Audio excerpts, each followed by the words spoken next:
গত মঙ্গলবার 20 আগস্ট দেশব্যাপী সেনা অফিসারদের সাথে সেনা প্রধানের একটা বৈঠক অনুষ্ঠিত হয়েছে। এই বৈঠকটা গুরুত্বপূর্ণ, যা যা আলোচনা হয়েছে সেটাও গুরুত্বপূর্ণ। সেনাবাহিনীকে আমাদের জনগণের পক্ষ থেকে কিছু নির্দেশনা দেওয়া প্রয়োজন, ভুলে যাবেন না। সেনাবাহিনীকে অপেশাদার বাহিনী বানানোর কাজটা সুচারুভাবে করছিল কন্ট্রাক্টর বানায় হাসিনা। সাভারের রানা প্লাজায় উদ্ধার কাজ অসমাপ্ত রেখে মানুষ সহ পুরো ভবন মিশিয়ে দিতে নির্দেশ দিয়েছিলেন তৎকালীন প্রধানমন্ত্রী শেখ হাসিনা। প্রেসিডেন্ট বাইডেন স্বভাবতই নরেন্দ্র মোদীর উপর একটু খুশি, যদিও কয়েকদিন আগে হুমকি দিয়েছিল যে নিষেধাজ্ঞা দিবে। এর কারণ হচ্ছে যে 2022 সালের ফেব্রুয়ারিতে রাশিয়া ইউক্রেন আক্রমণের পর আমেরিকা সহ পশ্চিমা দেশগুলো রাশিয়ার উপর নিষেধাজ্ঞা দেয়। কিন্তু এই নিষেধাজ্ঞা উপেক্ষা করে যেভাবে ভারত রাশিয়ার সঙ্গে বাণিজ্য বহুগুণে বৃদ্ধি করেছে, যেভাবে রাশিয়া থেকে একের পর এক ক্রুড অয়েল কিনতেছিল, সেই ক্রুড অয়েল পরিশোধন করে আবার ইউরোপে রপ্তানি করতেছিল, এতে কিন্তু ভারতের উপর আমেরিকা বেজায় ক্ষুব্ধ হয়। ক্ষুব্ধ হলেও চুপ ছিল। কিন্তু যখন দেখতেছে যে এখন আর ভারতের বন্ধু রাষ্ট্র কেউ নাই, চারদিকে শত্রু দ্বারা বেষ্টিত, তখনই আমেরিকা ভারতকে বললো যে তোমাদের উপর নিষেধাজ্ঞা দিব। অলরেডি ভারতের যেরকম নিষেধাজ্ঞা আমেরিকা দিয়েছে। আসসালামু আলাইকুম দর্শক শ্রোতা, এখন আমি আপনাদের সাথে গুরুত্বপূর্ণ 3টি ভিডিও ফুটেজ শেয়ার করব। অবশ্যই মনোযোগ সহকারে আজকের ভিডিওটা শেষ পর্যন্ত দেখবেন। দয়া করে শেষ পর্যন্ত না দেখে বাজে মন্তব্য করবেন না। দর্শক, মূল ভিডিওতে যাবার আগে আপনার কাছে আমার ছোট একটি রিকোয়েস্ট, যদি আপনি চ্যানেলে নতুন দর্শক হয়ে থাকেন তাহলে অবশ্যই প্রত্যেক মুহূর্তের আপডেট পেতে আমার এই চ্যানেলটি সাবস্ক্রাইব করে রাখবেন। দর্শক চলেন আমরা তাহলে প্রথমে একটি ভিডিও ফুটেজ দেখে নেই। গত মঙ্গলবার 20 আগস্ট দেশব্যাপী সেনা অফিসারদের সাথে সেনা প্রধানের একটা বৈঠক অনুষ্ঠিত হয়েছে। এই বৈঠকটা গুরুত্বপূর্ণ, যা যা আলোচনা হয়েছে সেটাও গুরুত্বপূর্ণ। সেনাবাহিনীকে আমাদের জনগণের পক্ষ থেকে কিছু নির্দেশনা দেওয়া প্রয়োজন, ভুলে যাবেন না। সেনাবাহিনীকে অপেশাদার বাহিনী বানানোর কাজটা সুচারুভাবে করছিল কন্ট্রাক্টর বানায় হাসিনা। আবার দেখলাম ব্যবসায়ীদের সাথে মিটিং করেছেন সেনা প্রধান। হ্যাঁ, কেন ব্যবসায়ীরা গেছে মিলিটারি নিরাপত্তা চাইতে আপনার কাছে? ওয়াকার সাহেব, আপনি পারেন দিতে? তারা দরকার হইলে প্রফেসর ইউনূসের কাছে যাবে, শিল্প বাণিজ্য উপদেষ্টার কাছে যাবে, আপনার কাছে কেন নিরাপত্তার জন্য? আপনি কি পুলিশ নাকি হাউন আঙ্কেল? হ্যাঁ, আপনার কাছে যাইতেই হবে। আপনার কাছে যারা গেছে তারা প্রফেসর ইউনূসের কাছেও গেছিল, এই যে দেখেন, আবার আপনার কাছে গেছে কেন জানেন? গপ্পগে একটা এটা গল্প বলি। ঢাকার কিছু এলিট 1971 সালের মার্চ থেকে ডিসেম্বর পর্যন্ত পাকিস্তানি সেনাবাহিনীর অফিসারদের দাওয়াত করে খাওয়াইতো নিজের ভাষায়। তো পাওয়ার দেখলে কিছু লোক আছে পাওয়ারের চাটতে চায়, তাই পাকিস্তানি সেনা অফিসারদের চাটতো। আবার 16 ডিসেম্বর হইলো, সে একই লোকেরা ইন্ডিয়ান আর্মির অফিসারদের ডেকে ডেকে দাওয়াত খাওয়াইতো, মানে পাওয়ারের আর কি, বুঝছাও? তো আপনার পাশে যে দুইজন আছে না, আপনার এখন হোগা চাটতে গেছে, তারা হাসিনারও হোগা কেমনে চাটছে দেখেন। এডিটর সাহেব দেখান একটু। এই জন্যই বলি শেখ হাসিনার সরকার বারবার দরকার। তাই শিল্পী কবির সুমনের জনপ্রিয় গানের ভাষায় বলতে চাই, প্রথমত আমি তোমাকে চাই, শেষ পর্যন্ত আমি তোমাকে চাই, ভীষণ অসম্ভবও তোমাকে চাই। জয় বাংলা, জয় বঙ্গবন্ধু। আমরা আপনাকে আবারও প্রতিজ্ঞা করে গেলাম, আপনার সাথে আমরা ছিলাম, আমরা আছি, আমরা ভবিষ্যতেও থাকবো। মাননীয় প্রধানমন্ত্রী 100 বছর জীবিত থাকবে, তারও বেশি থাকলে উনি ক্ষমতায় থাকবেন, প্রধানমন্ত্রী থাকবেন। আবারও গান হবে, সে যে কেন এলো না, কিছু ভালো লাগে না। জয় শেখ হাসিনা, জয় বঙ্গবন্ধু, জয় বাংলা। মাননীয় প্রধানমন্ত্রী, আমার রক্ত টকবগিয়ে উঠেছে। শেখ মুজিবের বংশ যেখানে যায় সেখানে জয়ধ্বনি হয়, সেখানে ওই দেশ উজ্জ্বল হয়ে যায়। আমার আপার জন্য দোয়া করবেন। আমি শুধু প্রধানমন্ত্রীকে দেখার জন্য, এই বিজনেস কমিটিকে দেখার জন্য আজকে এখানে উপস্থিত হয়েছি। দিয়াবাড়ি থেকে আমি ইউনাইটেড হসপিটাল যাব, 13 মিনিটে চলে গেছি। এটা করলো কে বলেন? শেখ হাসিনা, আমাদের মা জননী শেখ হাসিনা। কখনো বোন, কখনো মা। যখনই এসেছি মায়ের পবিত্র আশীর্বাদের মতো ওনার কাছ থেকে ব্যবহার পেয়েছি, কখনো খালি হাতে ফিরে যাই নাই। হ্যাঁ, শেখ হাসিনা সরকার, শেখ হাসিনা সরকার, শেখ হাসিনা সরকার। জয় বাংলা, জয় বাংলা, জয় বাংলা, জয় শেখ হাসিনা। আরেকটু জোরে ভাই, জয় শেখ হাসিনা, জয় শেখ হাসিনা। আমার রক্ত গরম হয়ে গেছে এখন। যাই হোক, এবার সবার প্রসঙ্গে আসি। কেমন আলোচনা হয়েছে? এই সবাই কর্মকর্তারা যথেষ্ট উত্তেজিত ছিলেন, যা বোঝা গেছে আর কি। আর অতীতের অন্যান্য সবাই খুব কম অফিসার প্রশ্ন করতেন, কিন্তু বিষয় গোষ্ঠীর সবাই অনেককে প্রশ্ন করার জন্য হাত তুলতে দেখা গেছে। সেনা প্রধান মানে ওয়াকার সাহেবের বক্তব্যের মূল পয়েন্ট হচ্ছে যে উনি, আমি এক এক করে কইতেছি, আমি মন্তব্য বলতেছি ওনার বক্তব্যের বিপরীতে। উনি কইছেন, 1 নাম্বার, সেনা মোতায়েন কাঙ্ক্ষিত সময়ের চেয়েও বেশি সময় ধরে চলার সম্ভাবনা আছে। আচ্ছা ওয়াকার সাহেব, এই সিদ্ধান্ত কি আপনি নেবেন?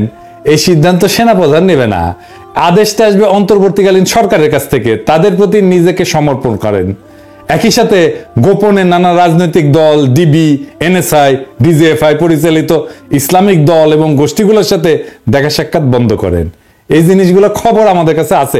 কি করিচ্ছেন এগুলো আপনার লোকেরাই আমাদের এসে কয়া দেয়, বুঝছাও? এটা বন্ধ করেন, নিষেধ করিচ্ছি, বন্ধ করেন। সব কয়া দেবো কিন্তু কি কি করিচ্ছেন তাইলে। বিশেষ করে শেখ হাসিনার দুঃশাসনের সহযোগী ব্যবসায়ী সমাজকে প্রশ্রয় দিবেন না। বড় টাকা পয়সার লেনদেন হচ্ছে বলে কিন্তু আমরা শুনতে পাচ্ছি, কার কাছে কত টাকা যাচ্ছে সেটা একটা হিসাব পাইছি, ভেরিফাই করতে পারিনি জন্য কইলাম না, কিন্তু কয়া দেবো, নাম ধরে ধরে কয়া দেবো। দেশের যে সমস্ত ট্রেড বডি বা ব্যবসায়ীদের সংগঠনের নির্বাচন ধ্বংস কইরা যারা শেখ হাসিনার পদধূলি গায়ে মেখা জবরদস্তি করে এই সকল সংস্থার নেতৃত্ব দিছে, তাদেরকে ক্ষমা করা হবে না। যতই আপনার সাথে লাইন ঘাট করুক না কেন, ক্ষমা করা হবে না। অত সোজা না, বুঝছাও? এই মালগুলা বিনা ভোটে নির্বাচনে দাঁড়াইছে, বিজয়ী বা পরাজিত হয়েছে, টাকা পয়সা ঘুষ দিয়ে নিজের লোককে মনোনীত করছে। এরা গণশত্রু। গণশত্রুদের যাদের পাশে দেখবো তাদের পাশার চামড়া তুলে ফেলবো। 2 নাম্বার, আপনি কইছেন সামাজিক যোগাযোগ মাধ্যমে সরানো প্রোপাগান্ডা যেখানে সত্য মিথ্যার সংমিশ্রণ থাকে এতে কর্ণপাত না করতে। ওয়াকার সাহেব, এটা তো খুনি পলাতক হাসিনা জয় পলকের ব্যারাম। হ্যাঁ, এই রোগে মাত্র 2 সপ্তাহের মধ্যে আপনাকে ধরে ফেলছে, সংক্রমিত করছে। ঘটনাটা খুবই দুঃখজনক। আপনার তো তাহলে ভ্যাকসিন লাগবে, ভ্যাকসিন, গণ অভ্যুত্থানের ভ্যাকসিন নেন। তবে এটা আপনার দ্বারা মুগ্ধ হওয়া ডক্টর আসিফ নজরুল দিতে পারবে না, এটা আপনারা দিতে হবে ডাক্তার পিনাকি ভট্টাচার্যের কাছ থেকে। পিনাকি ক্যাঁকা করে ভ্যাকসিন দেয় জানেন তো। আজকে দিলাম না, আজকে মাফ করে দিলাম। হ্যাঁ, কি ওয়াকার সাহেব নেবেন? আমার বন্ধু বান্ধব বলে গালি না দিতে, মুখ খারাপ না করতে। তো ওই আপনি মিলিটারি, সেজন্য আপনারা গালি দিব না এটা ভাইবেন না, আপনারা বড় করে গালি দিতে পারবো। যখন ছাত্রদের উপরে গুলি করেছিলেন, ক্যাঙ্কা গালি দিছিলাম, মনে আছে নিশ্চয়ই। হ্যাঁ, বাধ্য করেন কেন গালি দিতে মিয়া? জেডে রাখেন ওয়াকারুজ্জামান, কোন সোশ্যাল মিডিয়াকে বাধা দেওয়া যাবে না। সোশ্যাল মিডিয়ার বিরুদ্ধে কোন ধরনের বিষোদ্গার করবেন না। কখনোই ইন্টারনেট বন্ধ করা যাবে না। এই দুরূহ বাধা অতিক্রমের জন্য শত শত তরুণ কিশোর যুবক প্রাণ দিছে, সাবধান হয়ে যান। ইন্টারনেট ব্যবহারের খরচ কমাইতে হবে। আপনার শেখ পরিবার, আপনি তো শেখ পরিবারের জামাই, আপনি শেখ পরিবার লুটপাট করতে যায় বাংলাদেশে এই ডিজিটাল অ্যাসেটকে, এই ইন্টারনেটের কানেকশনের খরচকে সবচেয়ে বেশি দামে বিক্রি করার একটা পণ্যে পরিণত করছে। ইন্টারনেট ডেটা সহ সকল পণ্য দুনিয়ায় সবচেয়ে বেশি মূল্যে যে সকল দেশ বিক্রি হয়, তার মধ্যে অন্যতমটা হচ্ছে আপনার পলাতক খালা শাশুড়ির সোনার বাংলায়। 3 নাম্বার, আপনি কইছেন অপ্রীতিকর ঘটনা সংঘটিত না করে এবং তা থেকে দূরত্ব বজায় রাখতে। অপ্রীতিকর ঘটনা এড়াইতে হলে দ্রুততম সময় সেনাবাহিনীকে মাঠ থেকে তুলে সেনা ছাউনিতে নিয়ে যেতে হবে। সীমান্ত রক্ষার জন্য জোরদার ট্রেনিং শুরু করতে হবে, কারণ আমাদের সকল সীমান্তই এখন অরক্ষিত।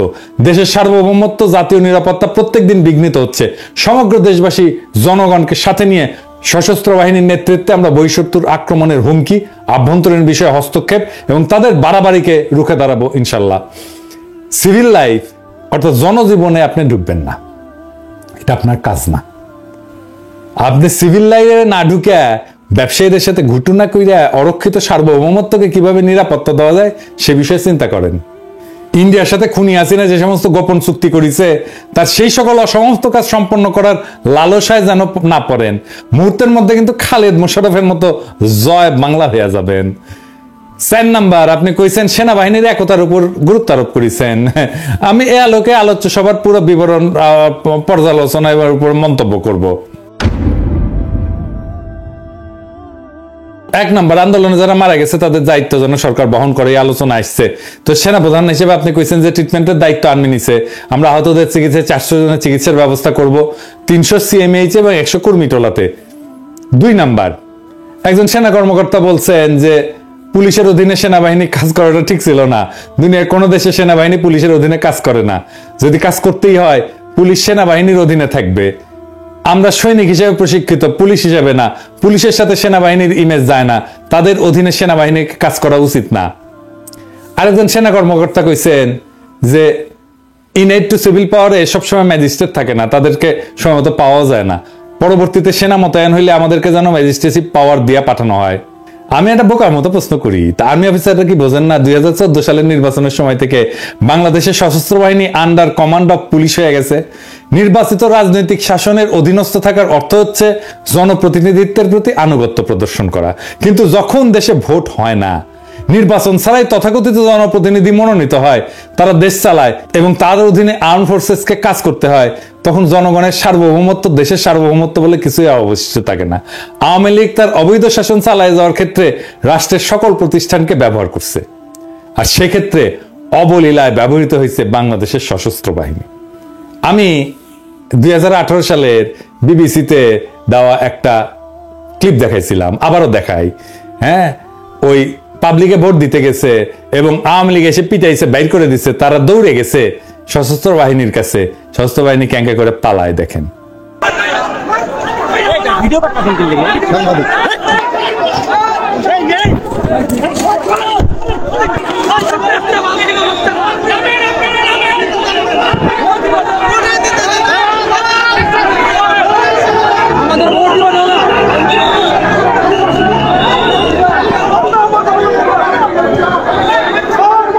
এই পুরো আয়োজনে বাংলাদেশের পুলিশের ভূমিকা ছিল শেখ মুজিব শাসনামলে রক্ষী বাহিনীর মতো নেতৃত্বের আসনে, ওরাই ছিল সুপ্রিম ফোর্স। সেই জন্যই শেখ হাসিনার পতনের ঘটনায় সবচেয়ে বেশি জনপ্রতিরোধের মুখে পড়ছে পুলিশের পোশাকে চাকুরিরত একদল গুন্ডা, ডাকাত এবং সন্ত্রাসী। বেনজিরের মতো কয়েক শত কোটি টাকার মালিক হয়েছে এমন পুলিশ অফিসারের সংখ্যা 500-র বেশি। এর মধ্যে প্রাক্তন আইজি থেকে শুরু করে ওসি পদের লোকেরাও আছে। আজিজের মতো কুখ্যাত জঘন্য সেনাবাহিনী প্রধান থেকে শুরু কইরা ইঞ্জিনিয়ারিং কোর, বিভিন্ন প্রজেক্ট পরিচালনাকারী কর্মকর্তা, ডিজিএফআই, র্যাব সহ ডাকাতি করা যায় এমন পদগুলোতে বসে কাজ করা যায় প্রায় 60 থেকে 65 জন জেনারেল 100 কোটি টাকা এবং সহায় সম্পদের মালিক হয়েছে। এই 60 থেকে 65 জন জেনারেলের তালিকা আমরা তৈরি করতেছি, আমরা এটা প্রকাশ করে দেব। পুলিশের সাথে প্রতিযোগিতা করে আর্মি অফিসাররা 2009 সাল থেকে র্যাব, বিজিবি, আনসার, ডিজিএফআই তে বসে গুম, খুন, ক্রসফায়ার সবই করেছে আর টাকা কামাইছে। এই প্রক্রিয়ায় জন্ম হয়েছে আজিজের মতো একজন নিকৃষ্ট সেনা প্রধানের এবং কয়েক ডজন ক্রিমিনাল জেনারেলের, যার মধ্যে একজন জিয়া। সেনা প্রধানকে এদের বিরুদ্ধে কোনো ব্যবস্থা নেবেন? তিনি কি র্যাব ভেঙে দিবেন? ডিজিএফআই নিষিদ্ধ করতে পারবেন? তা যদি না করেন, তাহলে বুঝতে এবং প্রস্তুতি নিতে হবে বাংলাদেশে মানবতা বিরোধী যে সমস্ত কর্মকাণ্ড শেখ হাসিনার দুঃশাসনে চলছে, সেগুলোর ওয়াকারুজ্জামানের সমর্থনে এবং পরবর্তীকালে তার নেতৃত্ব অব্যাহত থাকবে। এরপর একজন সেনা কর্মকর্তা গোপালগঞ্জে 10 বেঙ্গল রেজিমেন্টের সেনা সদস্যের উপর হামলার বিষয়টি উত্থাপন করেন। জবাবে সেনাপ্রধান ঘটনার জন্য দুঃখ প্রকাশ করে বলেন যে জড়িত ব্যক্তিদের আইনের আওতায় আনা হবে।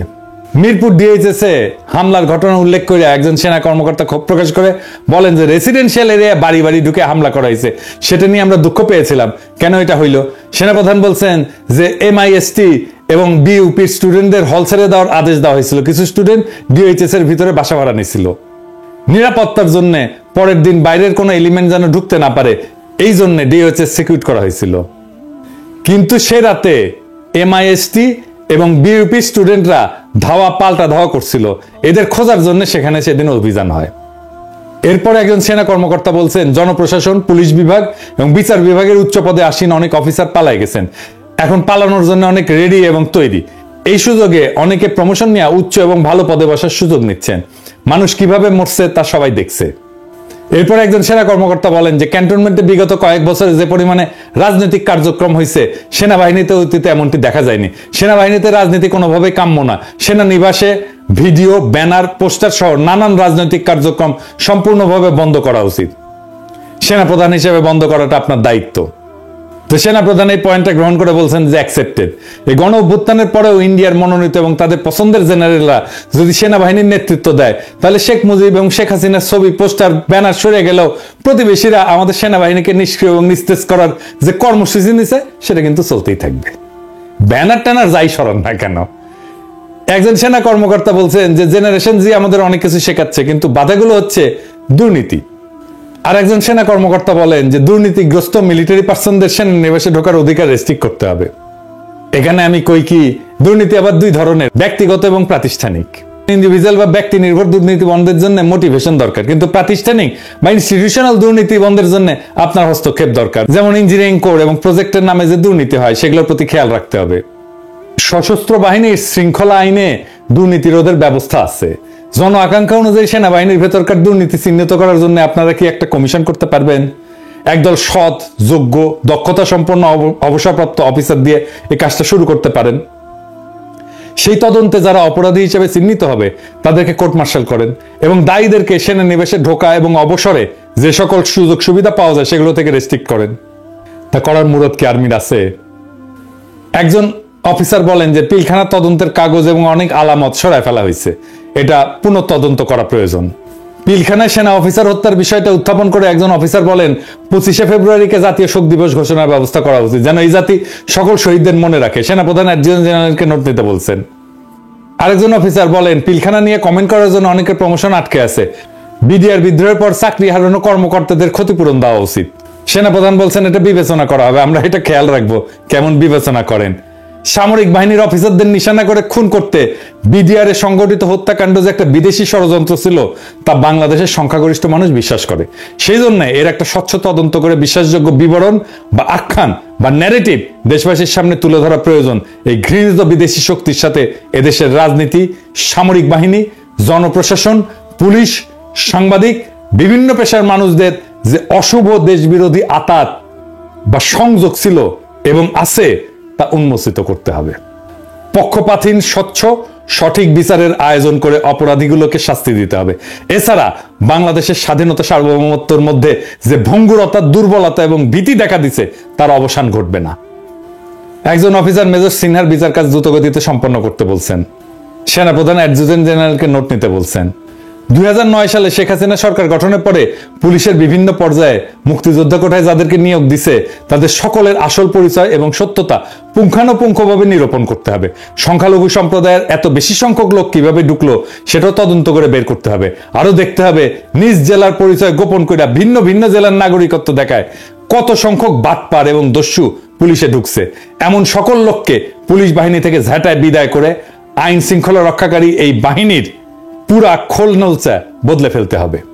প্রমোশন বোর্ড নিয়ে প্রশ্ন তুলে বেশ কয়েকজন কর্মকর্তা বলেন, একজন অফিসার বলেন যে নোটশিটে প্রমোশন পেয়েছে অনেকে, সেনাপ্রধানকে এই ব্যাপারটির প্রতি দৃষ্টি দিতে হবে। সেনাপ্রধান বলেন যে অন্য সেনাপ্রধানরা অতীতে এমনটা করছেন, এটা নিয়ে কোনো কথা বলতে চাই না। সাবেক সেনাপ্রধানকে এই ব্যাপারে পরামর্শ দিয়েছিলাম। একজন বলেন যে ব্রিগেডিয়ার জেনারেল থেকে মেজর জেনারেল পদোন্নতি সেনাপ্রধানের নেতৃত্বে বোর্ডে হতে হবে। বর্তমানে রাজনৈতিক সরকার এটা দেখে, সেজন্য জেনারেল কর্তৃক সরকার প্রধানকে কদমবুসি করার মতো ঘটনা দেখতে হয়। আর্মি চিফ এই পর্যায়ে হেসে দেন এবং বলেন আই এম এনজয়িং। আরো বলেন আবহাওয়া গরম হয়ে যাচ্ছে, তিনি সবাইকে উত্তেজিত না হয়ে ঠান্ডা হইতে বলেন। একজন অফিসার জিজ্ঞেস করেন যে প্রমোশনের ক্ষেত্রে কেমন রিফর্ম হবে। সেনাপ্রধান বলেন প্রফেশনালিজমই হবে প্রমোশনের অন্যতম ক্রাইটেরিয়া। এইবার সেনাপ্রধান বলেন দেখি প্রফেশনালিজমের কোন গুণ মান বিবেচনায় মেজর জেনারেল SM কামরুল হাসানকে এই যে BA 3650 লেফটেন্যান্ট জেনারেল পদে পদোন্নতি দিয়া PSO AFD পদে বসানো হইল। Lieutenant general SM Kamrul Hasan যে একটা ইন্ডিয়ান এজেন্ট, ও যে একটা প্রভুপাদ, এটা তো সেনাবাহিনীর সৈনিকরাও জানে। হ্যাঁ, সে যে দলবাজ, দুর্নীতিবাজ এবং অসৎ। প্রধান উপদেষ্টা ডক্টর মোহাম্মদ ইউনূসকে সশস্ত্র বাহিনী, DJFI, NSI এমন আরো অনেক সংস্থা প্রতিষ্ঠান নিয়ে স্বাধীনভাবে কাজ করার পথে বাধা দেওয়ার জন্য ইন্ডিয়ার তদবিরে সেনাপ্রধান তাকে ওই গুরুত্বপূর্ণ পদে বসেছে। বুঝছাও, সে ইন্ডিয়ানদের পক্ষ হইয়া অফিসারদের মধ্যে তাদের অনুচরগুলোকে এবং তাদের বিচারের মুখোমুখি হওয়া থেকে রক্ষা করবে এবং ক্ষতিগ্রস্ত হওয়ার সকল ঝুঁকি থেকে বাঁচাবে। এমন অঘটন ঘটন পটিয়সী ওয়াকারুজ্জামান সাহেব, এইবার আপনি বলেন দেখি এই দেশদ্রোহীকে প্রমোশন দেওয়ার পর এখন আপনি সেনাবাহিনীর তরুণ অফিসারদের সামনে মুখ দেখাবেন কি করে? বাংলাদেশের প্রত্যেকটা মানুষ জানে শেখ হাসিনার গত 15 বছরের ফ্যাসিস্ট দুঃশাসনের মূল পৃষ্ঠপোষক ছিল ইন্ডিয়া। আরো জানে শেখ পরিবারের প্রত্যেকটা লোক ইন্ডিয়ার প্রতি অনুগত, বাংলাদেশের স্বার্থে নয়। মিস্টার ওয়াকারুজ্জামানের পরিবারের 100% সদস্যই ইন্ডিয়ার স্বার্থে নিবেদিত। আজ আপনাদের সকলকে বুঝতে হবে খুনি হাসিনা আশ্রয় পাইছে ইন্ডিয়াতে। অন্য কোনো গণতান্ত্রিক সভ্য দেশ এই ফ্যাসিস্ট দুর্নীতিবাজ গণহত্যাকারিণীকে জায়গা দেয়নি। কিন্তু একজন অফিসার বঙ্গানুবাদ সহ সূরা আসর তেলাওয়াত করছিলেন। তিনি বলছেন যে চিফ, এই অবস্থা থেকে দেশ বাঁচানোর জন্য আমি আপনার নেক হায়াত দানের দোয়া করছি।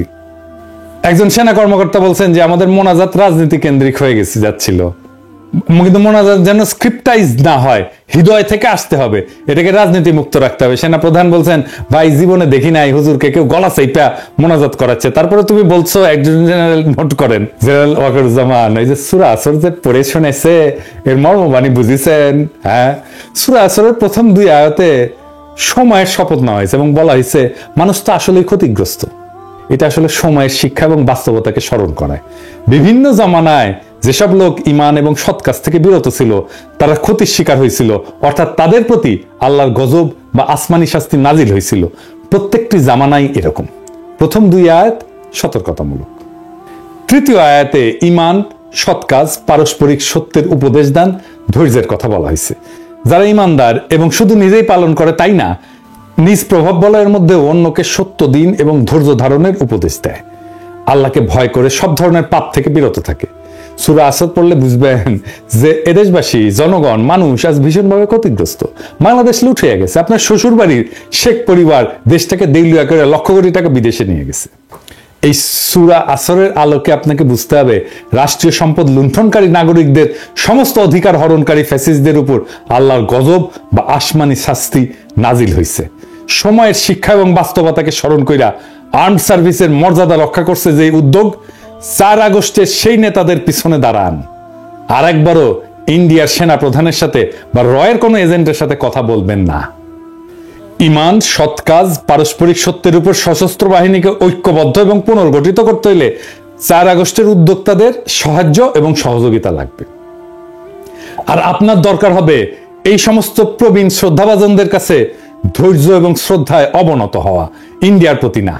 আল্লাহকে ভয় করে সব ধরনের গুনাহ থেকে বিরত থাকতে হইলে গত 15 বছর সশস্ত্র বাহিনীর ক্ষমতাকে যারা দলীয় স্বার্থে ব্যবহার করে গুম, খুন, লুটতরাজ করছে, সেই সমস্ত ক্রিমিনালকে বিচারের মুখোমুখি দাঁড় করাইতে হবে। তা না হইলে আল্লাহ যে আপনাকে ক্ষমা করবেন না তা ভুলে গেলে কি চলবে? আমি এবার সৈনিক এবং তরুণ সেনা অফিসারদের কিছু বলতে চাই। আমার প্রিয় ভাইরা, আপনারা কি দুনিয়ার শ্রেষ্ঠ সেনাবাহিনীর একটা হইতে চান, নাকি মোটা আজিজের মতো ভুড়ি বাগায় প্রমোদে আমোদে মন ঢালিয়া দিতে চান? এখন কেউ কেউ কইতে পারেন দুনিয়ার শ্রেষ্ঠ সেনাবাহিনী কেমনে হবে? বাংলাদেশ এটা ছোট্ট দেশ, কোনো রিসোর্স নাই, টাকা পয়সাও নাই। আসেন কইয়া দিই। প্রথম হইতেছে ওই যে একটা বালের ফোর্সেস গোল আছে না, ওটা ফেলায় দেন। কি গোল নিতে হবে সেটা কইয়া দিতেছি। শ্রেষ্ঠ সৈনিক কারা হয়?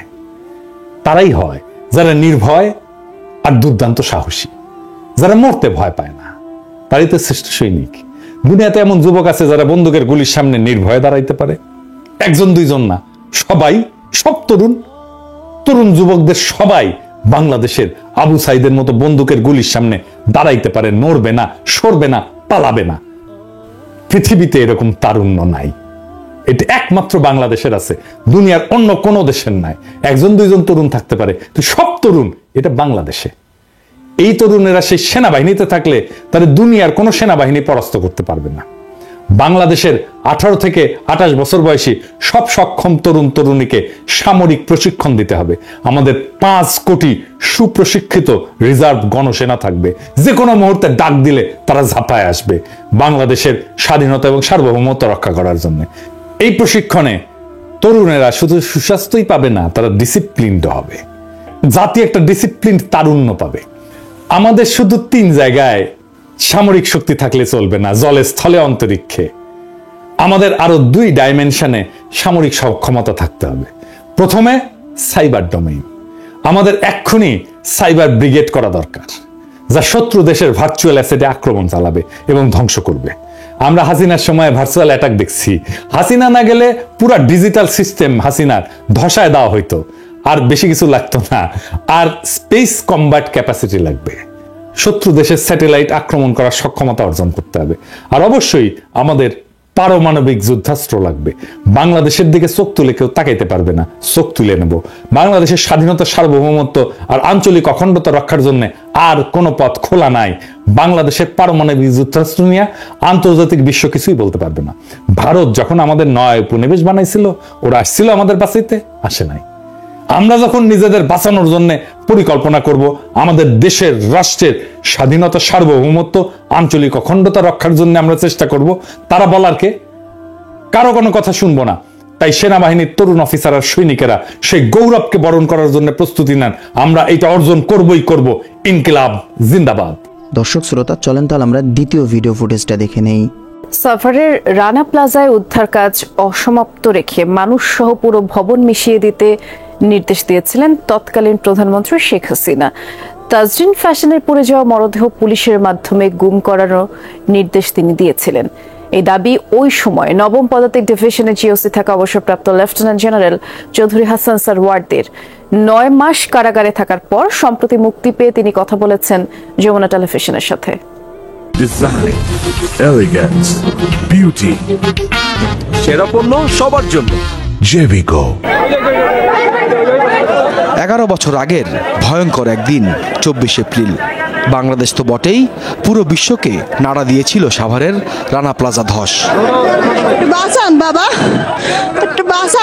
ওই ঘটনায় আহত নিহতের পরিবার তো আছেই, এখনো অসংখ্য লোকের চোখে লেগে আছে বাঁচার জন্য চাপা পড়া মানুষের নিদারুণ আর্তনাদ। এক ফোঁটা পানি কিংবা একটু অক্সিজেনের জন্য সেই কাকতি কানে বাজে এখনো। আমার একটা ছেলে একটা মেয়ে, আমি বাঁচতে চাই বাবা, আমাকে বাঁচাও তোমরা। 1136 জন নিহতের ওই মর্মান্তিক ঘটনায় জীবিত উদ্ধার করা হয়েছিল 2438 জনকে।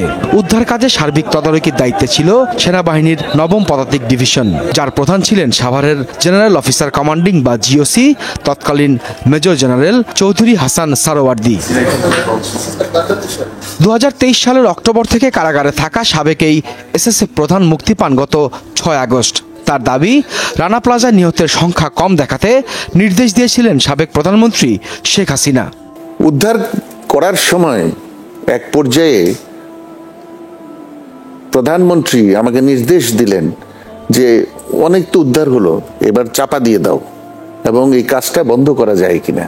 আমি বলেছি অসম্ভব, এখানে হাজার হাজার জীবিত মৃত মানুষ আছে, আমি উদ্ধার করছি আপনার কথা বলে যে আপনি নির্দেশ দিয়েছেন জীবিত কিংবা মৃত ব্যক্তি, শেষ ব্যক্তি উদ্ধার না হওয়া পর্যন্ত এই অভিযান চলবে, আমি এখান থেকে যেতে পারি না।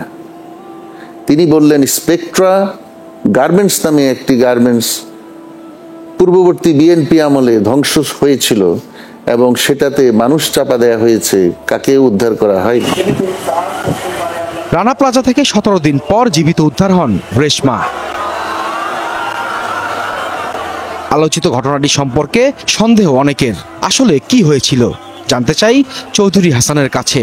তারপরে অনেক কথা হয়েছে, সংসদে এটা নিয়ে প্রতিবাদ করা হয়েছে, কিভাবে উদ্ধার হলো, কি হলো, এটা জানতে চাওয়া হয়েছে। আমার কথা হলো, আমি নিজে এবং অন্যান্য সংগঠন থেকেও বলা হয়েছিল এটার বিচার বিভাগীয় তদন্ত করা হোক। অনেক টেলিভিশন, নিউজ মিডিয়া সেখানে গেছে, আমার থেকে ইন্টারভিউ নিয়েছে, মেয়েটির সাথে কথা বলেছে, সে ওয়েস্টিনে চাকরি করতো পরে, কিন্তু সেটা প্রচার করেন। আমার কথাও না, তার কথাও না, গন্ডগোলটা কোথায়? 2012 সালের নভেম্বরে তাজরিন ফ্যাশনের আগুনে অঙ্গার হন 117 পোশাক কর্মী, আহত হয়েছিলেন 200। হাসান সারওয়ারদি দাবি করেন, তাজরিনের ঘটনার সময়ও তাকে আইন সিদ্ধ নয় এমন নির্দেশনা দিয়েছিলেন সাবেক সরকার প্রধান। আমাকে নির্দেশ দিলেন প্রথমত সেনা সদর, পরে আমাকে বলা হলো প্রধানমন্ত্রী নিজে কথা বলবেন। তিনি বললেন এই লাশগুলোকে পুলিশকে হ্যান্ডওভার করে গুম করে ফেলতে হবে। আমি বলেছিলাম কেন? প্রধানমন্ত্রী আমাকে জানালেন যে পরের দিন এই লাশ নিয়ে বেগম খালেদা জিয়া বিএনপি মিছিল করবে, লাশের মিছিল, রাস্তাঘাট বন্ধ করবে, সরকার বিরুদ্ধে আন্দোলন শুরু করবে নতুন ভাবে। এরকম আরো অনৈতিক নির্দেশনা অমান্য করায় তিনি আওয়ামী লীগ সরকারের অপ্রিয় পাত্রে পরিণত হন বলে দাবি ন্যাশনাল ডিফেন্স কলেজের সাবেক এই কমান্ড্যান্টের। রাশেদ নিজাম, যমুনা নিউজ, ঢাকা। দর্শক শ্রোতা, চলেন আমরা তাহলে আজকের শেষ ভিডিওটা দেখে নেই।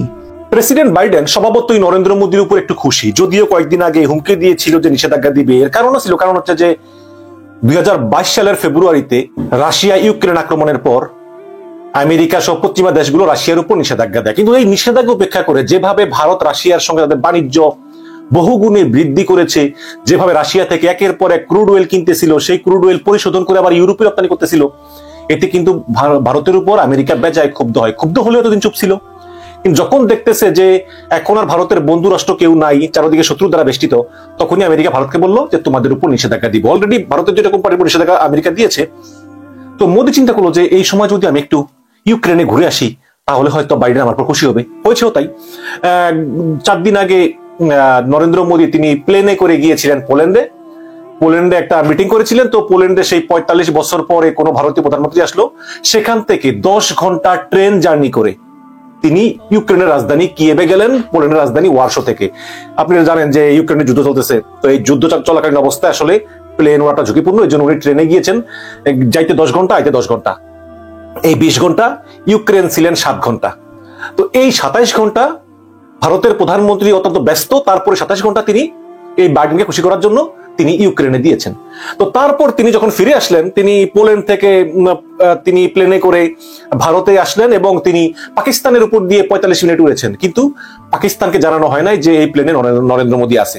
ইন্টারন্যাশনাল রুল অনুযায়ী যদি কোনো প্রধানমন্ত্রী অন্য কোনো দেশের উপর দিয়ে যায়, তখন একটা গুডউইল মেসেজ দেয়, একটা বার্তা দেয় যে আমাদের প্রধানমন্ত্রী তোমাদের আকাশ সীমা ব্যবহার করতেছে অমুক দেশে যাওয়ার জন্য, এবং তিনি তোমাদের সরকারকে এবং জনগণকে শুভেচ্ছা জানিয়েছেন, এমনটা মেসেজ দেয়। কিন্তু এই মেসেজটা তো দূরের কথা, নরেন্দ্র মোদী যে প্লেনে আছেন তা জানানোই হয়নি। পাকিস্তান শুধু জানে যে একটা ইন্ডিয়ান প্লেন যাচ্ছে, এই পর্যন্তই শেষ। তো এই জন্য পাকিস্তান একটু ক্ষুব্ধ হয়েছে যে স্বভাবতই এটা শিষ্টাচার পরিপন্থী। এখন নরেন্দ্র মোদী কি কারণে এটা বলেন না, নিরাপত্তার কারণে না অন্য কোনো কারণে, সেটা আমি জানি না। তো নামার পরেই নরেন্দ্র মোদী দাবি করলেন তার টুইটারে, বর্তমানে এক্স সাবেক টুইটারে, যে প্রেসিডেন্ট বাইডেনের সঙ্গে তার কথা হয়েছে। কি কথা হয়েছে? প্রেসিডেন্ট বাইডেন নাকি তাকে ফোন করেছেন এবং ফোন করার পরে বিভিন্ন বিষয় আলাপ হয়েছে, এবং সেই বিষয়ের ভিতরে কিন্তু বাংলাদেশও ছিল।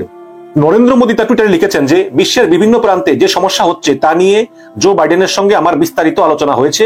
বিশেষ করে ইউক্রেন নিয়ে আমরা কথা বলেছি। আমি জানিয়েছি যে ইউক্রেনে শান্তি ও স্থিতাবস্থা ফেরাতে ভারতের পূর্ণ সমর্থন রয়েছে। পাশাপাশি বাংলাদেশের রাজনৈতিক পরিস্থিতি নিয়ে কথা হয়েছে এবং বাংলাদেশে স্বাভাবিক অবস্থা দ্রুত পুনরুদ্ধার এবং সংখ্যালঘু বিশেষ করে হিন্দুদের সুরক্ষা এবং নিরাপত্তা নিশ্চিত করার প্রয়োজনীয়তার উপর জোর দিয়েছি। তো যেহেতু তিনি ইউক্রেন থেকে ফিরেছেন, স্বভাবতই প্রেসিডেন্ট বাইডেন উৎফুল্ল, তিনি ফোন করে মোদীকে ধন্যবাদ জানাবেন এবং কিভাবে রাশিয়া ইউক্রেন যুদ্ধ বন্ধ করা যায় এটা নিয়ে কথা বলেন। কিন্তু বাংলাদেশ নিয়ে কথা হলো। বাংলাদেশের যে সরকার, মূলত এই সরকারের উপর তো আমেরিকার পরিপূর্ণ সমর্থন রয়েছে এবং বাংলাদেশে যে কোনো হিন্দু নির্যাতন হচ্ছে না এটা তো একদম স্পষ্ট। তারপরেও ভারতের বিভিন্ন চ্যানেল প্রোপাগান্ডা করতেছে এবং নরেন্দ্র মোদী নিজে বলতেছেন যে বাইডেনের সঙ্গে আমরা বাংলাদেশের রাজনৈতিক পরিস্থিতি নিয়ে কথা বলেছি এবং সংখ্যালঘু বিশেষ করে হিন্দুদের সুরক্ষা এবং নিরাপত্তা নিশ্চিত করার প্রয়োজনীয়তার উপর জোর দিয়েছি। তার মানে বাইডেন এবং মোদী উভয়ই একমত পোষণ করেছেন যে বাংলাদেশে হিন্দুদের সুরক্ষা এবং নিরাপত্তা নিশ্চিত করার প্রয়োজনীয়তা। তার মানে বাইডেনও কি বিশ্বাস করলেন যে বাংলাদেশে হিন্দু নির্যাতন হচ্ছে? ঘটনা কিন্তু এখানেই। তার কিছুক্ষণ পরেই মার্কিন স্টেট ডিপার্টমেন্ট থেকে একটা বিবৃতি দেওয়া হয়েছে। সেই বিবৃতিটা আপনাকে পড়ে শুনে। সেখানে বলা হয়েছে, president Biden spoke today with Prime Minister Narendra Modi of India to discuss the Prime Minister recent trip to Poland and Ukraine as well as the United Nations General Assembly meeting in September. মানে মোদির সঙ্গে কথা হয়েছে এই Poland আর Ukraine সফর নিয়ে এবং September মাসে যে জাতিসংঘের সাধারণ পরিষদের অধিবেশন হবে সেটা নিয়ে কথা হয়েছে। The President commended the Prime Minister for his historic visits to Poland and Ukraine, the first by an Indian Prime Minister in decades, and for his message of peace and ongoing humanitarian support for Ukraine, including its energy sector. যে অনেক বছর পরে কোনো ভারতীয় প্রধানমন্ত্রী Poland ইউক্রেনে গেল, এই কারণে কৃতজ্ঞতা এবং তিনি যে শান্তির বার্তা নিয়ে গেছেন এবং ইউক্রেনের এনার্জি সেক্টরে তিনি বিনিয়োগ সাপোর্ট দিবেন এটা নিয়ে কৃতজ্ঞতা। The leaders affirmed their continued support for a peaceful resolution of the conflict in accordance with international law. যে তারা বাইডেন এবং মোদি একমত হয়েছেন যে আন্তর্জাতিক আইন অনুযায়ী এটা সমাধান আসলে দরকার। On the basis of the UN charter, United নেশনসের চার্টার অনুযায়ী, the leader also emphasise their continued commitment to work together including through regional groups like the Quad to contribute and prosperity in the Indo Pacific. তার মানে quad নিয়ে আলোচনা হচ্ছে। আপনারা জানেন যে কোয়াড হচ্ছে সামরিক জোট যেটা সদস্য হচ্ছে ভারত, আমেরিকা, জাপান এবং অস্ট্রেলিয়া, এবং এটা নিয়ে আলোচনা হয়েছে। বাংলাদেশের কথা এখনো লেখেই নেই। যদি নরেন্দ্র মোদীর সঙ্গে বাইডেনের কথা হতো বাংলাদেশ নিয়ে, তাহলে মার্কিন স্টেট ডিপার্টমেন্টের থেকে এই স্টেটমেন্টটা যে রিলিজ করা হলো, এখানে বাংলাদেশের ব্যাপারে নাই কেন? তার মানে নরেন্দ্র মোদী বলতেছে বাংলাদেশ নিয়ে আলোচনা হয়েছে, কিন্তু বাইডেন বলতেছে যে বাংলাদেশ নিয়ে আর কোনো আলোচনা হয় নাই, আলোচনা হয়েছে ইউক্রেন নিয়ে। এবং আমার কাছে এই বাইডেনের স্টেটমেন্টটাই সত্য মনে হয়। তার মানে এখন ঘটনা কি? ঘটনা হচ্ছে যে নরেন্দ্র মোদী মিথ্যাচার করছেন, এটার কোনো সন্দেহ নাই, বাংলাদেশ নিয়ে আলোচনা হয়নি, অথবা নরেন্দ্র মোদী এটা প্রশ্ন করেছেন কিন্তু বাইডেন অতটা গুরুত্ব দেন, এরকম হতে পারে। এই কারণে বাইডেন কোনো কথাও বলেনি, বাইডেন এটা নিঃশ্বাস করে দিয়েছে, অথবা কোনো কথাই হয়নি। এরকম হতে পারে যে ভারতের প্রচুর মানুষ আছে যারা বিশ্বাস করে যে বাংলাদেশে কিভাবে যে হিন্দুদেরকে মারা হচ্ছে, এরকম অনেক আছে বিশ্বাস করে যে বাংলাদেশে হাজার হাজার হিন্দু মারা হচ্ছে, আবার মন্দির জ্বালিয়ে দিচ্ছে, এরকম অনেক মানুষ আছে ভারতে, তারা বিশ্বাস করে, বিশেষ করে ওই যে বিজেপি যে সমর্থকরা ফেক নিউজ গুলি বিশ্বাস করে।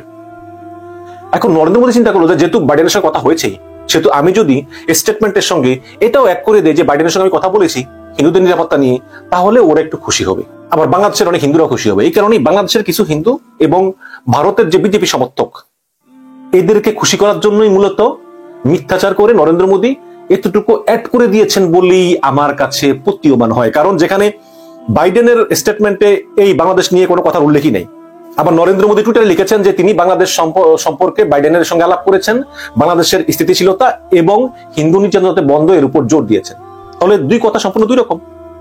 সুতরাং আমি মনে করি এটাই যে নরেন্দ্র মোদী আসলে তার যে ভক্ত সমর্থক আছে এদেরকে খুশি করার জন্য, যে দেখো আমি কিন্তু বাইডেনের সঙ্গে কথা বলেছি বাংলাদেশ নিয়ে, বাংলাদেশে কিন্তু আমার কনসার্ন আছে, এটা বোঝানোর জন্যই মূলত একটা মিথ্যাচার করেছেন। আসলে বাইডেনের সঙ্গে এই বাংলাদেশ নিয়ে নরেন্দ্র মোদীর কোনো কথাই হয়নি। তো প্রিয় দর্শক, আজকের ভিডিও পর্যন্তই ছিল। দেখা হচ্ছে পরবর্তী কোনো আপডেট ভিডিওতে। সে পর্যন্ত সুস্থ থাকবেন, ভালো থাকবেন, আমার জন্য দোয়া করবেন। আসসালামু আলাইকুম রহমতুল্লাহি তাআলা ওয়া বারাকাতুহু।